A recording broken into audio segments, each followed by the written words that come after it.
This is the third of 3 training videos to show you how to record the Insured Advice pilot onto the new USB 2 dialog screens.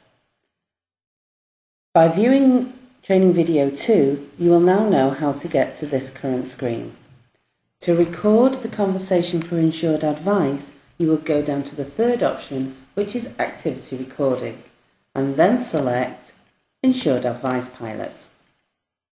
Once the Insured Advice pilot has been selected, the first question is, how did you hear about the pilot? It is important that you ask this information for evaluation purposes. Select from the drop-down, and if you were to select Direct Marketing, Business Link or Other, the SME is marked as Yes and greyed out, and Located in the Northwest is marked as Yes and greyed out. This is because it's pulling in information from the address and also when you marked SME as Yes previously in the company details. Because we have selected one of Direct Marketing, Business Link or Other, it's now defaulting to Yes on Does your company have an Insured Advice policy? If you ask the caller and they state no, they are then eligible for this pilot. If you had selected HSE or ACAS, so they have been referred from either of these organisations, the default would have been no. Then ask the question, will the client accept this offer of insured advice?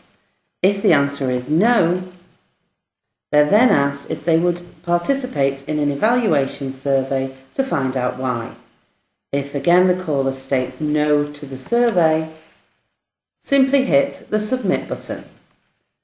If the caller states yes to the survey, then check that these fields have been completed.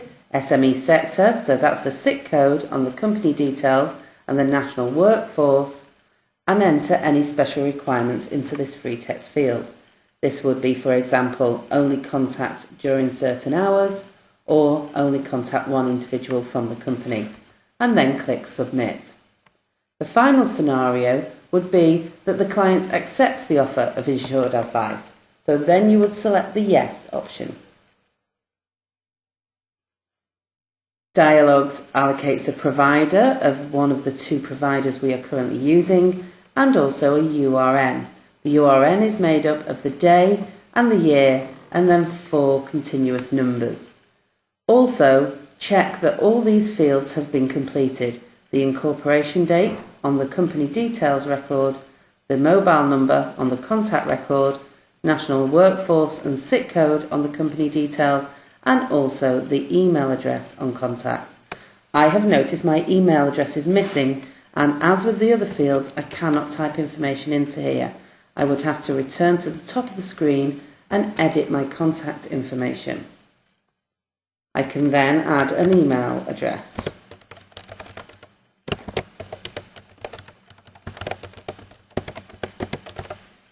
Also, whilst in this screen, an important thing has come to light where there seems to be a fault on the system, but we now have a workaround for it. On any phone number, it is important that you include a space.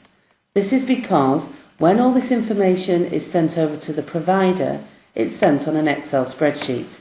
If you had a phone number, which is one continuous string without spaces, this doesn't work properly on Excel. So, within the phone number, include a space. I could type a landline number with 2 spaces should I want to, or just with the 1, as long as there is a space within it somewhere. Then click Save and Close. And finally, refresh. My email address is in there, and I can also check that my mobile number has a space within it. I also have a special requirements field again, so I could select whether to contact somebody on a particular date or one particular individual, and then I can click register, and this is the process completed. So, to reiterate, it is important that you find out as much information as you can about the company and the contact, especially how the SME heard about the pilot, the company age, so the incorporation or start date, any special requirements, which is the free text field at the bottom of the options, whether the contact details can be used for marketing purposes, and, in particular relevance, the phone number.